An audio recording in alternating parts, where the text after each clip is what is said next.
partie caméra en détail, on va s'attarder sur les différents joncs qui existent, du plus souple au plus rigide en fonction des diamètres et des longueurs que vous allez rencontrer. On va commencer par le plus souple, donc le modèle PCCam, qui est donc une caméra avec un jonc de 22 mètres de longueur, donc pas des grosses longueurs.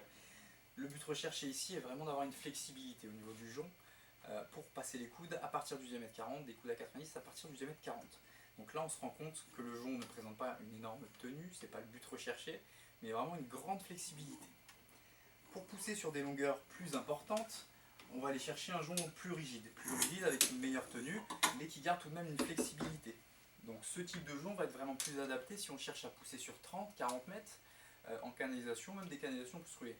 Donc là on se rend compte qu'on a vraiment une meilleure tenue au niveau du jonc, mais on garde toujours cette flexibilité qui va nous permettre de passer les coudes à 90 à partir du diamètre 60.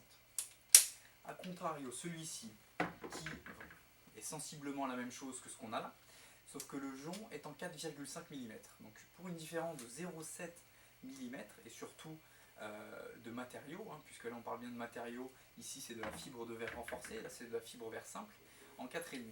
Donc on se rend compte qu'on a une tenue qui est quand même moins importante que sur celui-ci, donc plus de difficulté à aller jusqu'au bout des longueurs indiquées sur les joncs.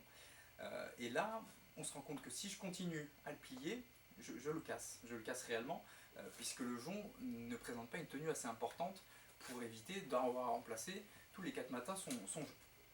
Donc sur des longueurs 30 à 40 mètres pour travailler chez le particulier, on va privilégier ce jonc-ci.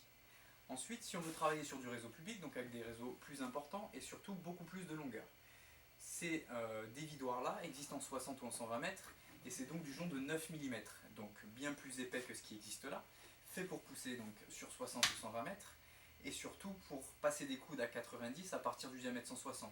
Donc pas de grosses contraintes au niveau du passage de coudes, mais surtout, l'argument premier c'est d'avoir une tenue et de pouvoir aller au bout des 60 ou des 120 mètres, ce qui n'est pas le cas. En dessous de 9 mm, le jonc n'ira pas au bout. La tenue du jonc n'est pas suffisante pour pouvoir le pousser jusqu'au bout et dérouler l'ensemble du jonc. Donc là, ce qu'on va regarder sur des réseaux publics, c'est un jonc beaucoup plus important pour qu'il ait une meilleure tenue et que vous puissiez aller au bout de la longueur indiquée sur le jonc. Donc privilégier les joncs de 9 mm pour des réseaux publics allant de 200 à 400, et on va plutôt privilégier des joncs entre 5 et 6 mm maximum pour travailler sur du particulier du 100 à 125.